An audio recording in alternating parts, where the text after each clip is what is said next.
Boa noite, meus irmãos e minhas irmãs. Sejam bem-vindos nessa noite em que nós podemos nos comunicar, nos concentrar com o Mestre, meditar as palavras do Evangelho e buscar compreender um pouco mais desse nosso mundo que está passando por estes momentos de dores.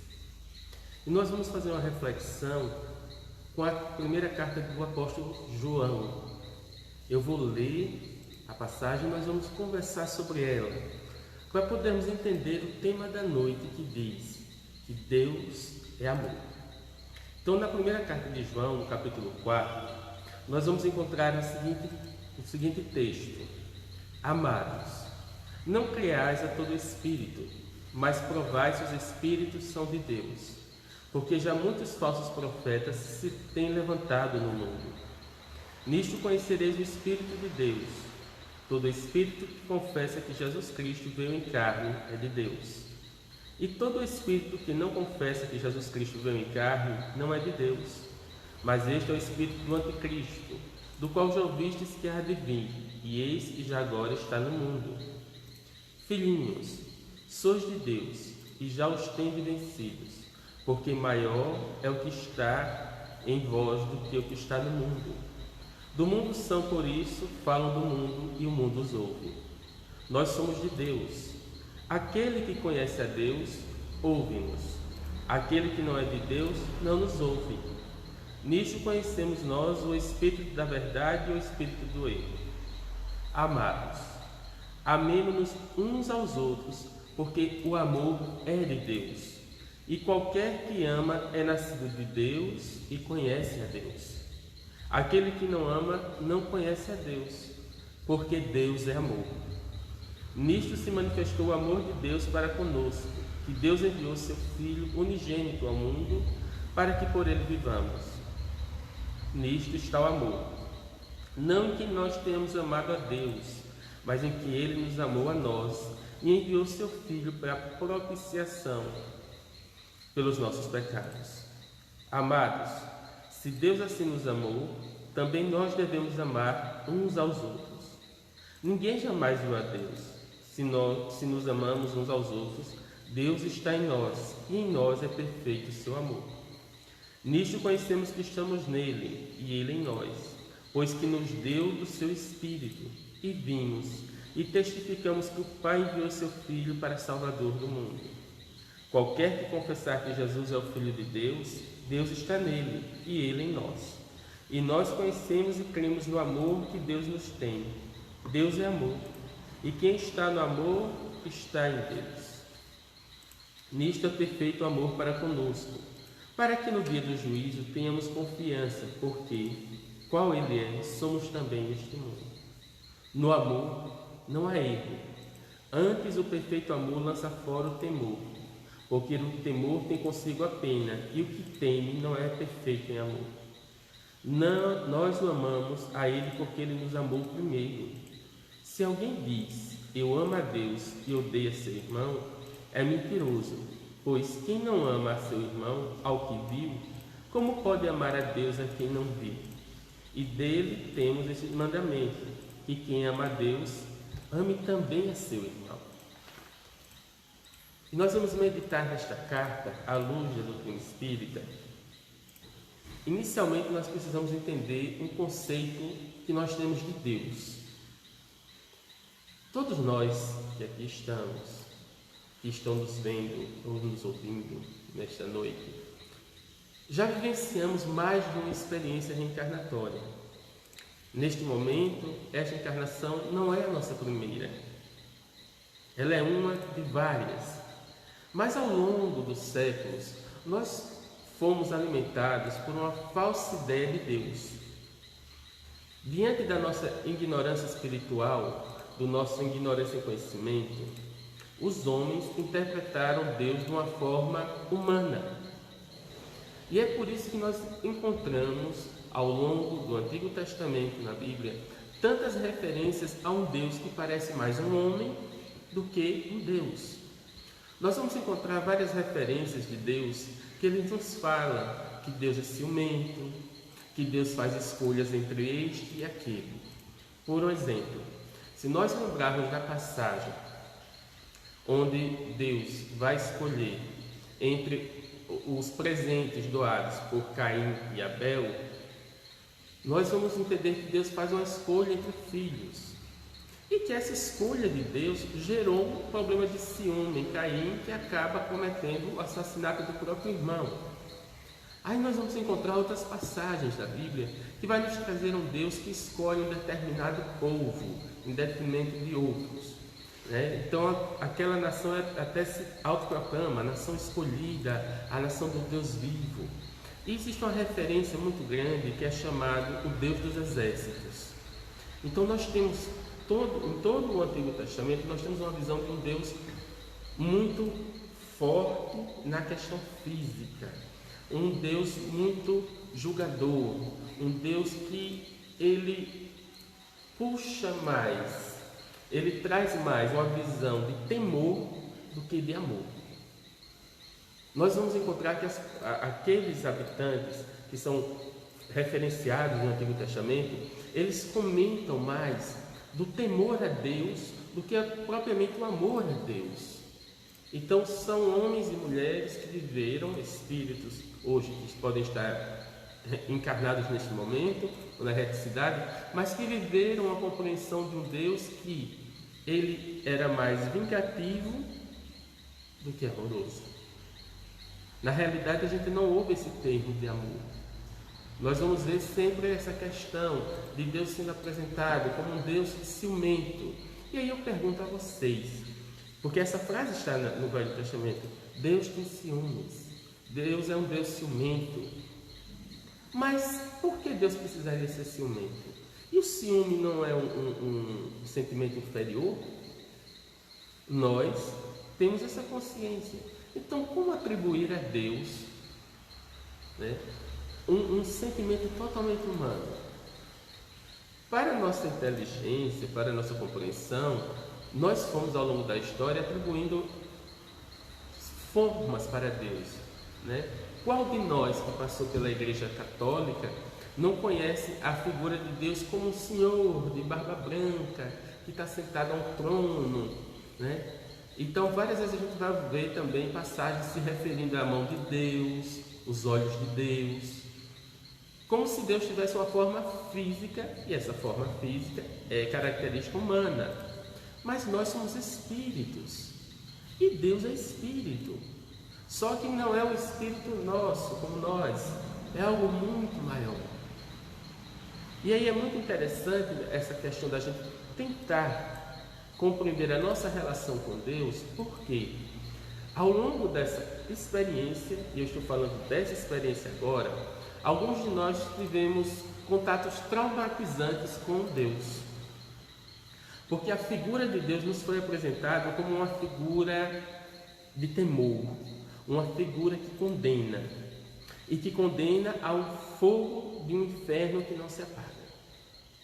Então, ao longo de várias homilias, nós vimos essa questão. Nós não vimos um Deus amoroso, mas vimos um Deus que castigava aqueles que desobedeciam a sua lei. E muitos irmãos nossos acabaram aderindo, vivenciando o que eu chamo de vivenciar uma experiência ateísta, porque como espíritos nós podemos, hoje estamos espíritas, amanhã poderemos estar católicos, evangélicos, ou até mesmo vivenciando uma experiência ateísta. E eu até brinco, porque eu digo que aqueles que estão vivendo a experiência ateísta é porque o Deus que lhes foi apresentado não corresponde aos anseios de seus espíritos. Não é que eles não acreditem, que até brincando eles dizem: sou ateu, graças a Deus. Não é que eles não acreditem que Deus não exista, mas é porque eles não concebem a ideia de um Deus que faz acepção de pessoas. Eles não concebem a ideia de um Deus que não está nem aí para o mundo. Eles não aceitam a ideia de um Deus que ele não se importa com o sofrimento alheio, com o sofrimento dos seus filhos. Mas é porque foi passada para eles essa imagem de Deus. E aí nós temos que tentar desconstruir essa ideia que foi passada, porque nós temos uma mania e os pais que estão nos vendo e ouvindo vão poder lembrar disso, que às vezes quando nós vamos repreender nossos filhos, nós dizemos assim: não faça isso porque Deus briga, não faça isso porque Deus não gosta, não faça isso porque Deus assim, porque Deus vai castigar. E nós vamos absorvendo aquilo enquanto crianças e vai ficando na nossa psique essa questão: Deus está me vendo, está pronto a me punir. E isso causa sérios problemas. Por um exemplo, imaginemos vocês um irmão, uma irmã que esteja vivendo a experiência da homossexualidade. E esse irmão, ao mesmo tempo que ele está vivendo esta experiência da homossexualidade, ele também tem um desejo muito grande de estar próximo à espiritualidade. Então, por muitas vezes ele frequenta uma igreja evangélica, uma igreja católica, mas naquele momento o que ele recebe de informações é que Deus o estará castigando por ele ser quem é. E olha como fica a cabeça dele. Como é que ele vai poder entender que ele vai ser castigado por ser homossexual, estar vivendo uma experiência homossexual, se foi Deus quem o criou? Olha que contrassenso. Mas aí os irmãos dizem: não, é porque você escolheu. E quando a gente fala isso, é como brincar. Você não escolhe a homossexualidade, assim como você não escolhe a cor dos olhos, a cor da sua pele, o seu cabelo quando você nasce. É intrínseco, é seu. Então você tem uma mensagem muito mais punitiva. Quantos irmãos não se afastaram da sua religiosidade? Quantos irmãos não se afastaram de Deus porque viram que aquele Deus não os acolheria? Pelo contrário, aquele Deus os julgava e os condenava. Ponto final. Aí nós vamos ver outros irmãos e irmãs que passaram por experiências que as religiões julgaram também como sendo punidas por Deus, e muitas delas com a punição eterna. Então você começa a ver que foi nos apresentado um Deus que não é amor. Foi nos apresentado, sim, um Deus que é um juiz, e um juiz impetuoso, um juiz muito forte e ameaçador, um juiz que quer conquistar o nosso amor pelo medo. Mas não se conquista amor pelo medo. E aí João vem nos trazer essa questão.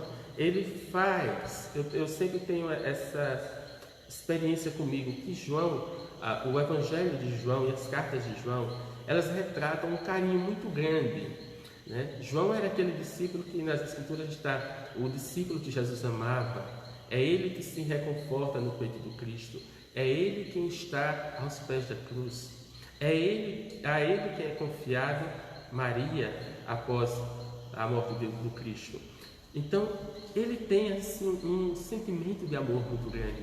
Não é à toa que no seu Evangelho nós vamos encontrar várias referências de amor, né? E nós vamos encontrar aquela referência tão interessante do Cristo, quando ele está conversando com os apóstolos, já nos derradeiros momentos para a sua prisão e futura crucificação, quando ele vai dizer assim: um novo mandamento eu vos dou, amai-vos uns aos outros como eu vos amei. Então Jesus, como outrora ele já havia dito, nós vamos lembrar outra passagem, onde Jesus vai dizer: eu não vim trazer, né, o fim da lei, mas eu vim dar cumprimento. E esse cumprimento estava baseado no amor: amar a Deus sobre todas as coisas e o próximo como a si mesmo. E nós ficamos por um tempo, né, eu imagino também os apóstolos, que eles ficaram sem entender como era esse amor. Porque às vezes nós temos um certo problema. É mais fácil nós aprendermos pelo exemplo, né? E aí nós vamos lembrar aquela frase de Francisco de Assis que diz: evangelize todo o tempo, se necessário com palavras, porque ele já havia dito: o exemplo evangeliza. Então Jesus, quando ele vê isso, ele diz: olha, ame como eu amei. Então você tem agora um exemplo. Se antes eu tinha somente uma lei dizendo que eu deveria amar a Deus e amar o meu irmão como a mim mesmo, Aí Jesus disse, olha, tem um exemplo aqui, sou eu. Amem como eu amei vocês. Né? E nessa relação de amor, nós voltamos para a figura de Deus. Kardec, na introdução ao Livro dos Espíritos, e aqui eu gostaria de pedir a cada um de vocês que, assim que puderem, quando terminar essa live, façam uma leitura sobre a introdução do Livro dos Espíritos. Faça um estudo da introdução do Livro dos Espíritos. Essa obra que a espiritualidade nos trouxe através de Kardec, que ele codificou, ela é tão rica que só a sua introdução já nos revela mistérios que antes nos pareciam ser insondáveis. Então eu peço a vocês, carinhosamente, que façam a leitura da introdução do Livro dos Espíritos, porque às vezes nós gostamos muito de reclamar. Aí reclamamos que o Livro dos Espíritos são muitas perguntas, que é uma pergunta e resposta. Então eu quero fazer essa proposta a você. Lê a introdução do Livro dos Espíritos. E na introdução do Livro dos Espíritos, Kardec vai fazendo várias considerações. E quando chega no item 6 da introdução, ele vai nos dizer o seguinte, uma das conclusões dele: Deus é eterno, é imutável, é imaterial, é único, é onipotente, soberanamente justo e bom. Dessas características de Deus, porque se faltar uma dessas características, Deus não é Deus. Porque se ele não fosse eterno, alguém o teria criado. Então, esse alguém seria maior que Deus. Se ele mudasse, e aí é interessante essa questão, quando nos foi apresentado que Deus vai mudando de ideias ao longo da história bíblica, na realidade são histórias contadas pelos povos, contadas por aquele povo que teve a revelação mosaica. Então não é que Deus estava mudando de ideia, ora faça isso, ora faça aquilo. Era a expressão do povo que estava sendo posta ali. Porque se Deus fosse mudando as coisas, o universo não teria um equilíbrio, não teria uma harmonia. Já imaginou? Deus olha hoje o céu está azul, amanhã está amarelo, amanhã está verde, amanhã está branco. Isso é algo simples. Mas você já imaginou, aí se Deus fosse totalmente imutável, se ele começasse a mudar, né? Que força faria ele mudar? Então, se tem uma força que poderia fazer Deus mudar, então ele não é Deus. Ele é único. Nós vimos ao longo da história, e aqui eu gosto de referir muito à história, que aí aqueles que já estão na casinha dos 40 vão lembrar de um filme chamado Fúria de Titãs, que foi regravado recentemente, para aqueles que gostam de cinema, porque às vezes tem aqueles que não gostam de ler e gostam de cinema.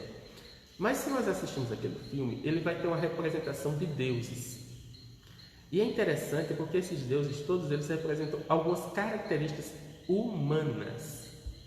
Mais uma vez, a história grega, o povo grego, né, ele traz essas características humanas. E aí se imagine que quando a gente vai assistir esses filmes ou ler essas leituras, a gente vê essa relação desses deuses com os seres humanos, criou várias histórias, várias epopeias, né? Mas são histórias, porque não pode haver mais de um Deus. Porque se há mais de um Deus, quem é Deus? Qual deles é o maior? Como é que um Deus criou outro Deus? Então Deus é único. Não dá para você imaginar que você tem um Deus do amor, um Deus da guerra, um Deus disso, um Deus daquilo. Não tem. Onipotente. Essa eu acho que é uma característica que a gente não precisa nem lembrar.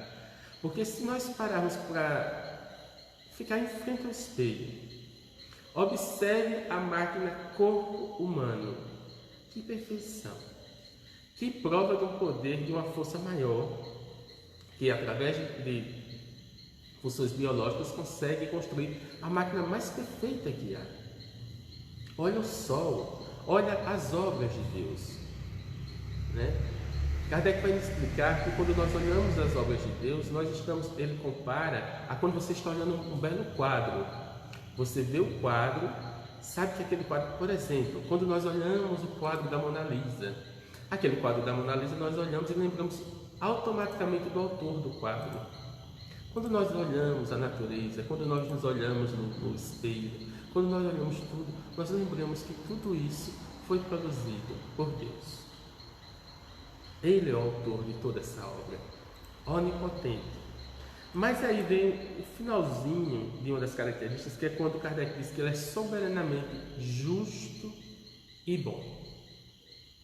É interessante porque Kardec, nas outras características, ele colocou já, né, que ele é eterno, tudo, e aqui ele faz soberanamente justo e bom. Por quê? Porque justiça e bondade nós temos, eu diria, um ínfimo conhecimento, uma pitadazinha de conhecimento. E aí Kardec ele diz, olha, ele é Deus, ele é infinitamente, ele é soberanamente justo e bom. Por que é importante nós entendermos que Deus é justo e é bom? Nesse momento que nós estamos passando por uma pandemia, muitos de nós podem pensar em algum momento assim, mas que Deus é esse?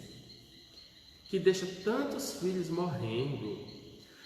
Que Deus é esse, que tantos filhos estão morrendo por causa dessa pandemia e morreram tantos filhos ao longo da história, né? Que Deus é esse que manda uma praga dessa?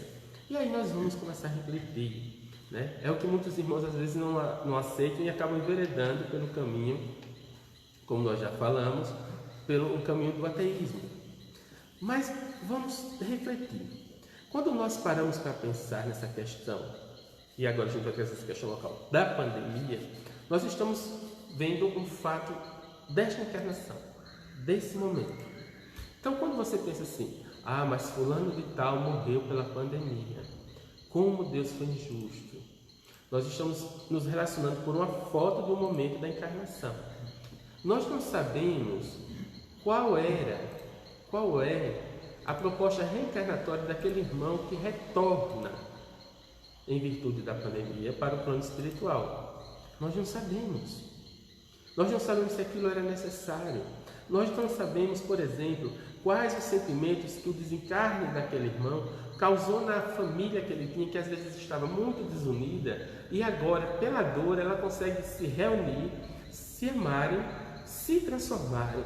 Então, aquilo que parecia ser algo de dor, torna-se uma ferramenta para a reestruturação de uma família, torna-se uma ferramenta de evolução. Que é isso que quando Kardec pergunta por que os flagelos, né? Por que esses flagelos acontecem no mundo, os espíritos vão dizer que é para fazer com que a sociedade, a humanidade evolua mais rápido. E nesse mesmo momento, nós começamos a ver algumas coisas, e aí eu gostaria que vocês refletissem comigo. Quando nós falamos, mas Deus mandou a pandemia, aí nós vemos os problemas que a pandemia está causando. Mas eu pergunto a vocês, é problema de Deus a criação das favelas? É problema de Deus o desvio de recurso público? É problema de Deus as pessoas quererem ganhar em cima do sofrimento alheio? As desigualdades sociais são problemas de Deus? As perguntas que eu quero dizer não é que são problemas, é Deus o causador? Ou somos nós? Ou somos nós que não trabalhamos pensando, amando o nosso irmão? Porque nós questionamos tudo isso, porque Deus mandou essa pandemia e essa pandemia está fazendo as pessoas sofrerem, certo? Mas a falta de recursos públicos é uma decisão de Deus ou uma decisão humana? Porque quando Deus nos criou, Ele nos deu autonomia, Ele nos deu livre-arbítrio. É uma bênção que Ele nos deu, porque Ele nos criou como espíritos simples e ignorantes. E nós temos a oportunidade de, com nossas escolhas, irmos evoluindo. Então nós fazemos várias escolhas mais. Por exemplo, agora mesmo nos é dito que mantenhamos isolamento social, usemos máscara, evitemos aglomerações. Aí eu, José Cristiano, vamos exemplificar.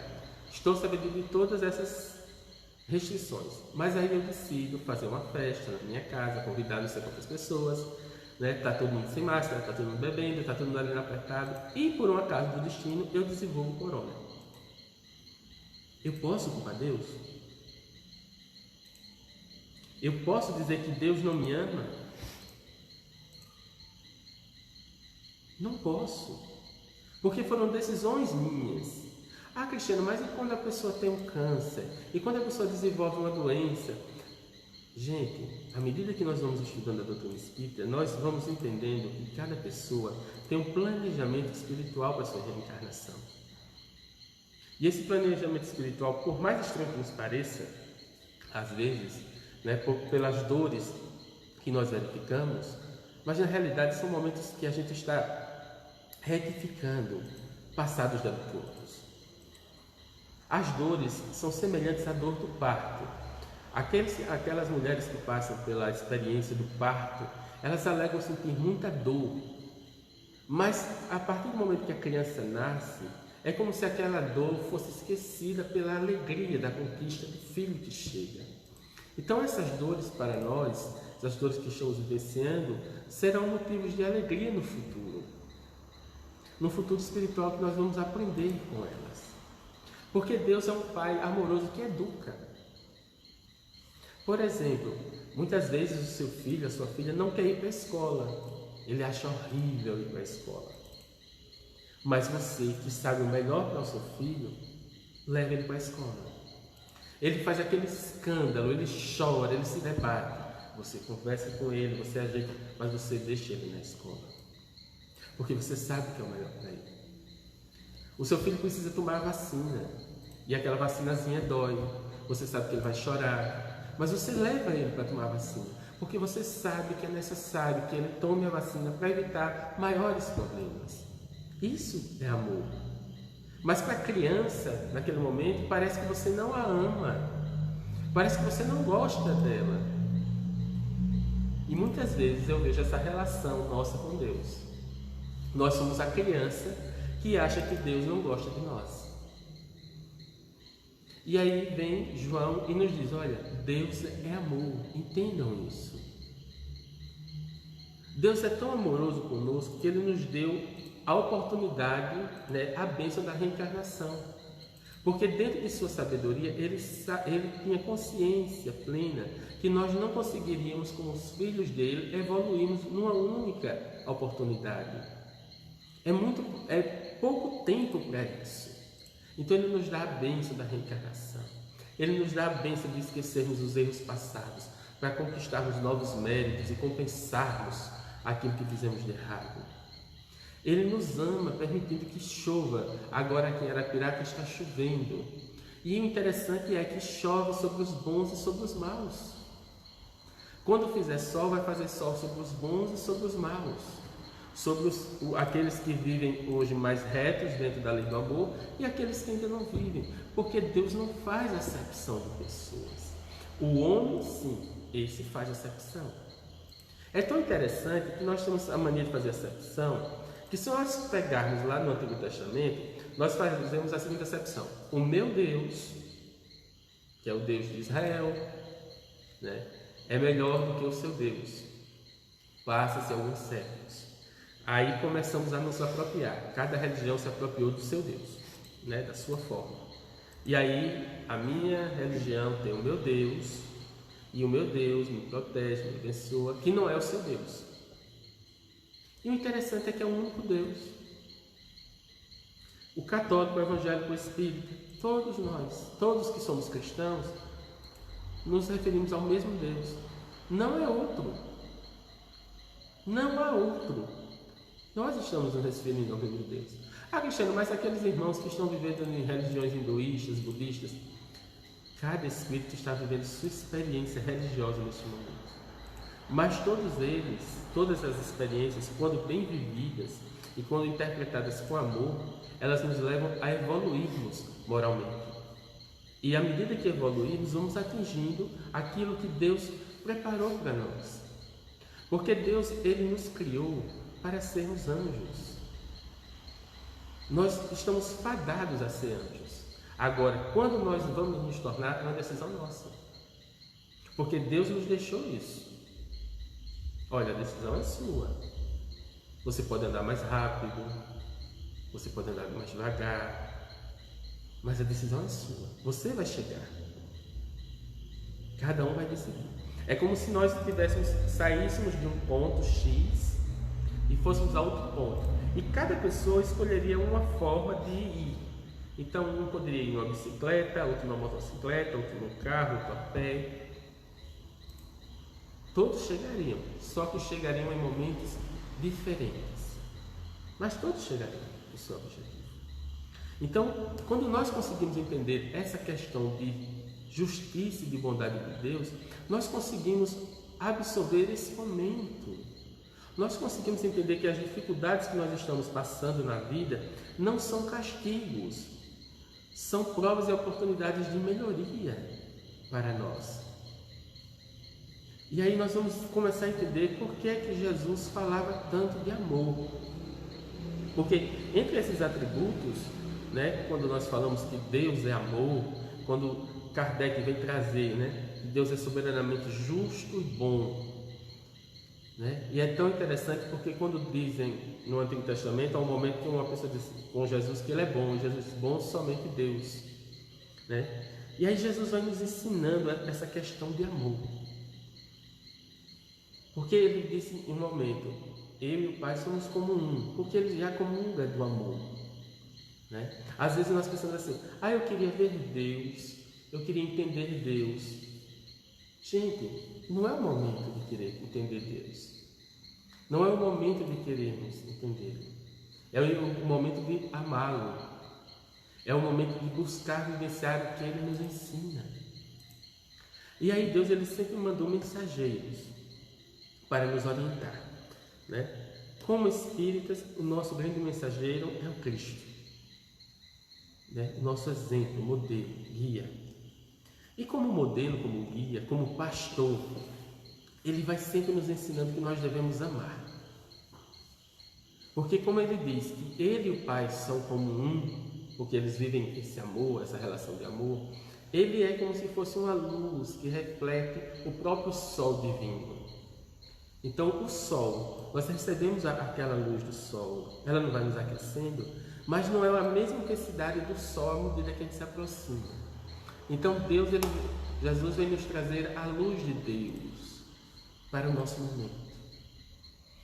A doutrina espírita, que é o Consolador Prometido, vem nos trazer novamente o sol, iluminando a escuridão que estava embolando os nossos pensamentos, nos fazendo cometer erros e equívocos na hora de interpretar o Evangelho, os ensinamentos. Então, quando Jesus está fazendo os seus ensinamentos, ele vai nos mostrando como é que se vivencia o amor, né? Então ele vai dizendo assim, olha, já que vocês querem saber qual é o maior mandamento, quando questionam ele, aí ele vai dizer, amar a Deus sobre todas as coisas, o próximo como a si mesmo. E aí nós começamos a fazer questionamento, né? Mas como é que eu vou amar o próximo, né? Aí Jesus vai dizer lá em João, olha, eu quero que vocês amem, um novo mandamento eu vos dou. Amai-vos uns aos outros como eu vos amei. E aí nesse momento a gente tem que começar a entender o seguinte, nós não conseguimos compreender Deus, ponto.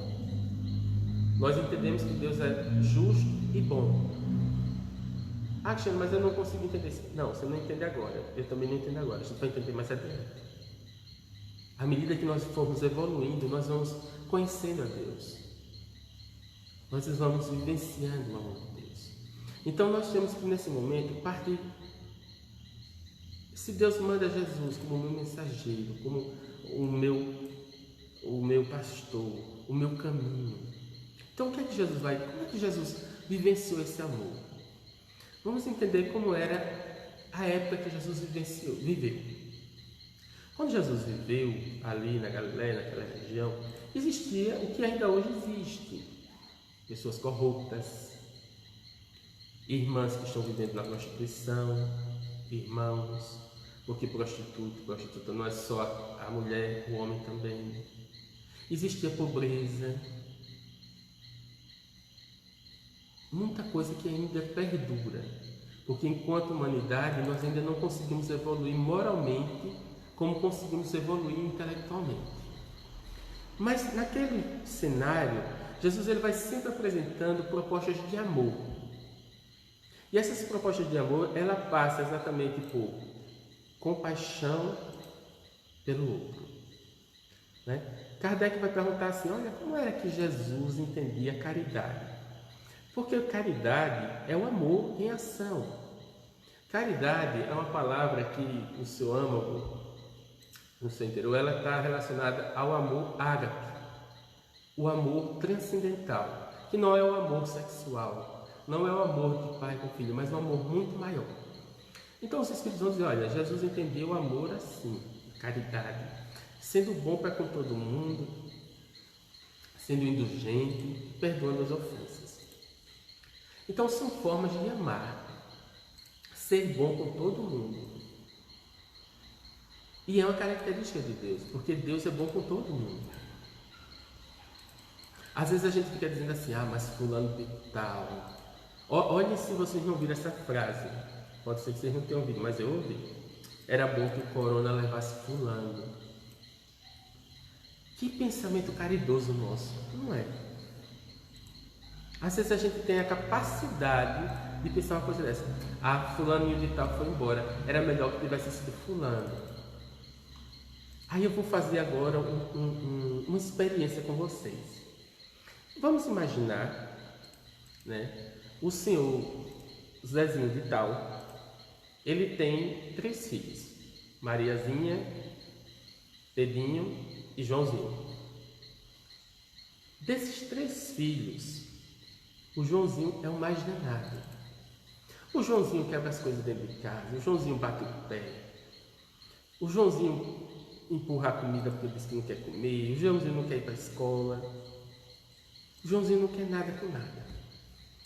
E aí um dia é dada a oportunidade ao seu Zezinho de tal de escolher um dos filhos para que aquele filho fique no internato, mas no internato onde ele não vai sair mais. O seu Zezinho não vai poder mais ver o Joãozinho ou o filho que ele escolheu. E naquele momento o seu Zezinho não consegue escolher.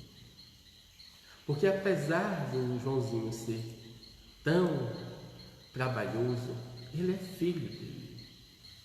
E agora eu quero que você traga esse pensamento um pouco maior para a sua casa.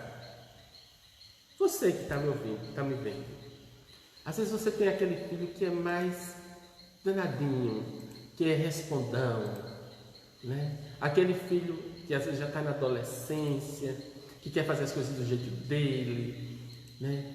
Que faz as coisas assim de propósito. Eu te pergunto, você seria capaz de se desfazer desse filho? Você seria capaz de lançá-lo fora? De lançá-lo num lugar onde você sabe que ele iria sofrer por um longo tempo? Se você disser para mim que você não é capaz de fazer isso, parabéns. Você está dentro da humanidade nossa. Se você disser que é capaz de fazer isso, parabéns. Você ainda precisa aprender muito, assim como eu, a conseguir enxergar em cada indivíduo um filho de Deus. Porque é isso que Deus vê em cada um de nós, seus filhos, porque nós o somos. Por mais que você não queira, por mais que você bata o pé, você é filho de Deus. E Deus te ama. Ele te criou. Este é o presente máximo. Ele lhe criou. Ele lhe transformou. Ele lhe trouxe a vida. E à medida que você vai crescendo, esse Deus ele vai te educando, ele vai mandando irmãos mais velhos para te orientarem, para te ensinar como é o amor, porque ele ama. Então nós vamos ver o nosso irmão Jesus vindo nos ensinar. E aí Jesus era muito acusado pelos os poderosos da época, vamos falar assim, né? Aquele pessoal, os doutores da lei e tal, ele era muito criticado. Por quê? Porque Jesus andava com as pessoas que eram consideradas de má vida. Mas para Jesus e para Deus, essas pessoas não são de má vida. São pessoas que fizeram escolhas erradas. E elas precisavam de alguém que as orientasse. E é isso que o pastor vem fazer. É esse o serviço de Jesus. Então, quando Jesus vai dizer assim: eu não perderei nenhuma ovelha que me destes. Então ele está dizendo: olha, Pai, todos esses meus irmãos eu vou em busca. Aqueles mais difíceis eu vou lá, eu vou conversar, eu vou orientar. Né? Junto a Jesus há vários trabalhadores, nossos irmãos que vêm nos orientar, que insuflam bons pensamentos. Né? Muitas vezes nós não ouvimos, aí vamos pelo caminho mais difícil, vem a irmã dor e vem nos orientar. Porque a dor é um corretivo da vida, necessário para que nós retornemos o caminho correto. Então, Jesus ele olhava sempre assim, ele era bom para com todos. Ele sempre conseguia enxergar o melhor, porque os olhos de Jesus são olhos amorosos, como os olhos de Deus. Deus já nos olha, já nos vê na angelitude. Ele não nos vê como esses filhos quebradinhos que ainda somos, mas Ele já nos vê o potencial que nós temos, o potencial ao qual chegaremos. Então, quando os Espíritos perguntam, né, olha, como é que Jesus fazia caridade, como é que Ele amava? Ele era bom para com todo mundo. Ele não fazia acepção de pessoas. E é muito importante nós entendermos isso, porque no capítulo 15 do Evangelho segundo o Espiritismo, fora da caridade não há salvação, nós vamos ver o papel da caridade para o Espírito. Nós vamos ver Paulo naquela carta que ficou imortalizada como música na voz do Renato Russo, né? Quando ele usou o termo amor, mas amor e caridade ali são sinônimos, porque é o amor ágape. Então ele vai fazer uma comparação, que se ele não souber amar, por mais que ele consiga todas as glórias do mundo, ele é nada. É como nada. Ele vai poeticamente dizer que ele é um sino, que não retine, mas no resumo da ópera, da música, se não tiver amor, nada. Se eu não exerço o amor, como eu vou evoluir? Né? Kardec vai perguntar aos espíritos, mas olha, tem espíritos, tem irmãos que a gente não consegue amar, a gente tem uma certa resistência. Isso é normal, é natural, né? Mas o problema não é que você não ame, é que você o odeie. O problema é que você ainda não aprendeu a amá-lo, mas você deseja o mal. E a grande questão não é essa, a questão é você saber amar. Tem uma passagem em Marcos muito interessante, que Jesus ele mostra o amor de Deus da seguinte forma. Ele diz assim: qual de vocês, ele está conversando, e tem muitos doutores da lei, muitos fariseus e tal, e ele está conversando e pergunta assim: qual de vocês, um filho está com fome, aí ele pede um pão, aí vocês dão uma pedra a ele. Aí ele pede um peixe, aí você vai dar uma cobra, uma serpente. Pede uma fruta, você dá um escorpião. Claro que todos disseram: nenhum de nós, né? Você já imaginou? O filho está com fome, aí o pai diz: como aquela pedra? Né? Mas aí todo mundo diz: não, a gente não faria isso. E aí Jesus disse: olha, se vocês, sendo maus, e aqui a gente tem que entender esse contexto, mal na questão assim, ignorantes, que ainda fazem más escolhas, são capazes de dar o melhor para os seus filhos, quanto mais o Pai do céu. Quanto mais o Pai do céu.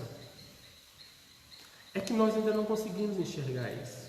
Porque às vezes nós dizemos assim: Pai nosso que estás nos céus, santificado seja o vosso nome, venha a nós o vosso reino, seja feita. Aí nesse momento, em vez de a gente dizer a vossa vontade, a vontade de Deus, a gente diz: seja feita a nossa vontade. E aí, quando as coisas não acontecem da nossa vontade, a gente acha que Deus não nos ama. É nesse momento que a gente olha assim: Deus não me ama porque eu não consegui isso. Deus não me ama porque eu estou passando por isso. Calma.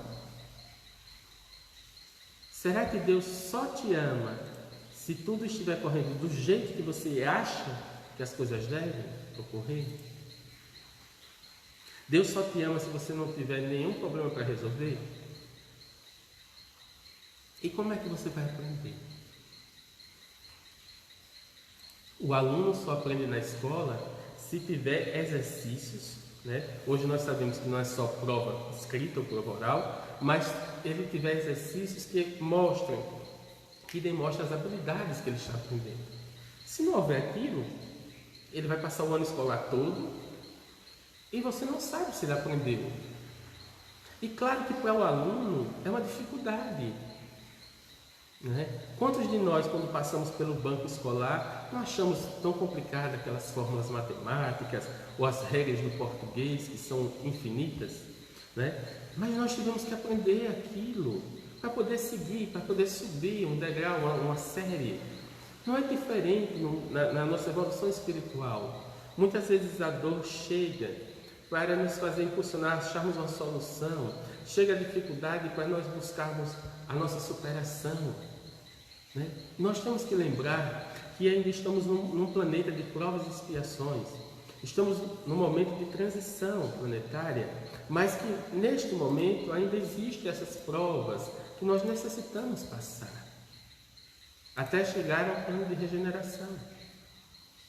Então nós temos que ter essa visão que Deus me ama, independente do que eu estou vivenciando agora. Ah, mas eu estou vivenciando uma situação de dor. Mas Deus me ama porque Ele me sustenta. Deus me ama porque não me falta o auxílio espiritual. Deus me ama porque tem pessoas que estão aqui. Ah, mas eu estou na solidão. Deus lhe ama. Você foi criado por Ele.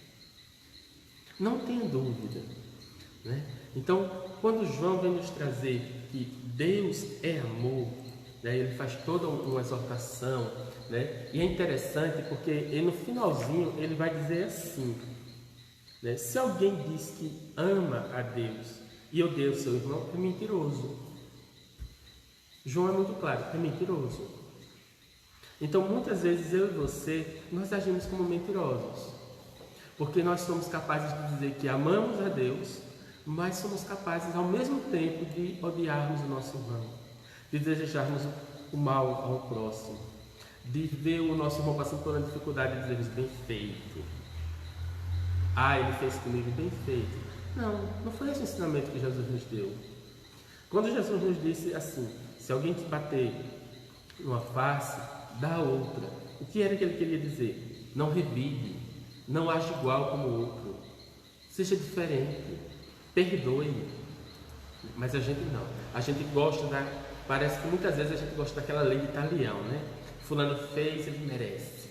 Ah, Deus é bom, mas é justo, né? Às vezes a gente utiliza assim. Nós temos umas frases que nós estamos incorporando, que nós precisamos começar a eliminar ela do nosso espírito. Tipo assim, eu perdoo, mas Deus, peraí, se você perdoou, Deus então nem se ofendeu. Nós temos que parar com essa ideia, por exemplo, que Deus se ofende com os nossos erros. Na realidade, Ele tem um olhar de compaixão.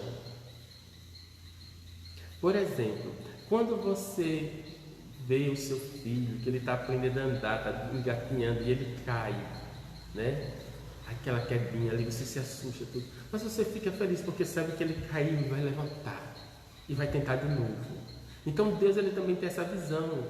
Quando ele vê que a gente cai, ele não fica ali na poça olhando, eita, o Cristiano caiu mais uma vez, está ali de novo com os porcos no chão, na lama.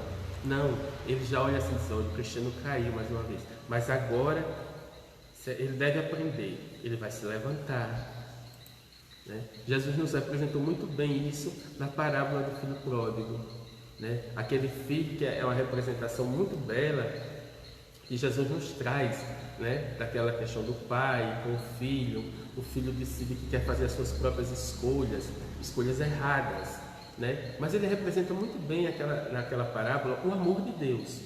Vamos imaginar, né? Nós vamos esquecer nesse momento o filho mais velho, vamos lembrar só o filho mais novo. Então, na parábola, Jesus vai contando que o pai tem 2 filhos e o filho mais novo pede, né, a herança para gastar. Pai, eu quero a minha herança para gastar. né? Se a gente olhar hoje, 2000 e tantos anos depois, ainda acontece muito de alguns filhos querendo gastar a herança em vida, né?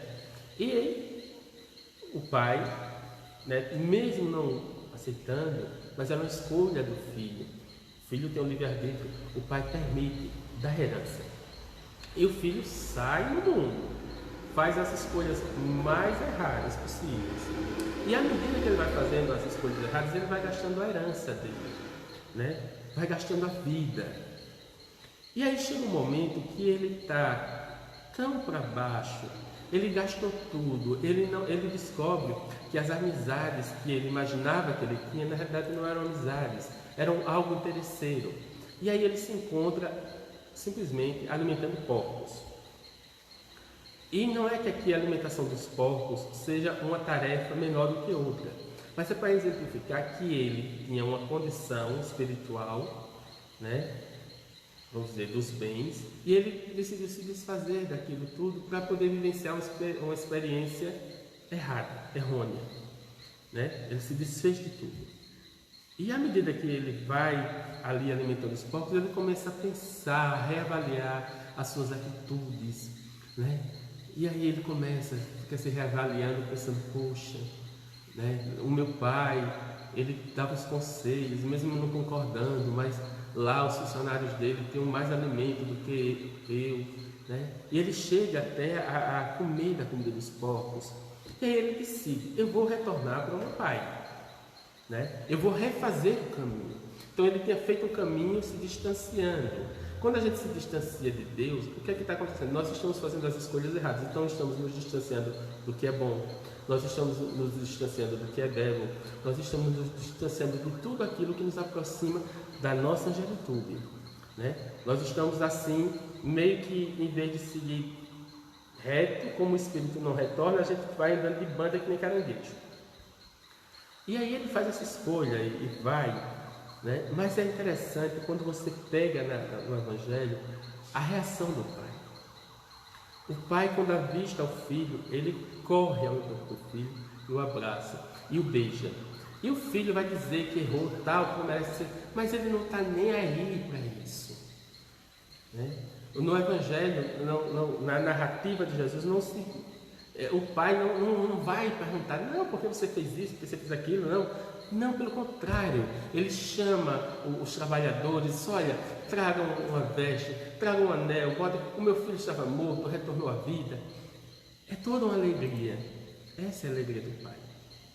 Essa visão, essa parábola que Jesus nos traz, ela representa, vamos dizer assim, um simples detalhe do amor de Deus. Porque o amor de Deus é isso. À medida que Deus vê que nós estamos avançando, Ele nos ama. Quando nós caímos, Ele nos ama, né? Tem um salmo muito bonito que fala assim, Senhor, eu sei que Tu me sondas, que Tu me conheces, né? E é interessante que tem um momento do salmo que ele diz assim, se eu estiver no abismo, lá Tu também me encontras, né? Então assim, Deus também está lá, te olhando, mesmo que você não sinta o olhar de Deus, né? Às vezes, por exemplo, nós que somos espíritas, nós achamos às vezes que os irmãos que estão no umbral estão em sofrimento sem auxílio nenhum. E pelo contrário, nós sabemos que a espiritualidade amiga está lá, que Deus está olhando por cada um dos irmãos, mas nós temos que reparar os nossos erros para que possamos aprender e seguir adiante.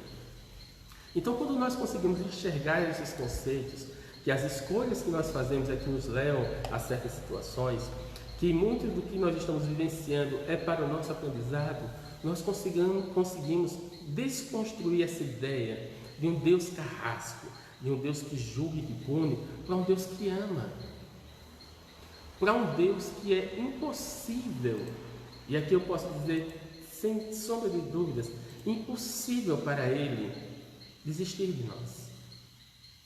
É da natureza de Deus nos amar. Porque como João vai dizer, Deus é amor. Jesus é a revelação do amor de Deus na terra, né? Jesus foi aquele Espírito que aqui esteve, amou a todos, perdoou, ensinou, né? Vivenciou com aqueles que estavam nas situações mais escuras, mais tristes, reorientou. né? E até o último derradeiro momento de sua experiência física, ali estava demonstrando amor por cada um de nós, né? Então, se nós temos dificuldade hoje de vivenciarmos esse amor por Deus, comecemos amando o nosso próximo. Ah, Cristiano, mas eu tenho dificuldade, eu não consigo entender. Como é que eu amo? Então a gente vai fazer o seguinte: faz aquilo que Jesus disse, né? Ame o próximo como eu vos amei. Aí você começa a meditar nas Escrituras, como é que Deus amou, como é que Jesus amou as pessoas, né? Aí a gente vai ver o encontro de Jesus com Zaqueu, como foi que ele amou Zaqueu, como é que ele amou aquela mulher adúltera, como é que ele amou aquela mulher no poço de Jacó, cada personagem. Porque cada fala de Jesus, mesmo quando aparenta ser uma repreensão, é um ato de amor. Porque quando você diz ao seu filho, bem assim, fulaninho, não põe o dedo na tomada, e você fala com aquele tom sério, né? Aquele tom de quem está brigando, mas ali é uma atitude de amor sua.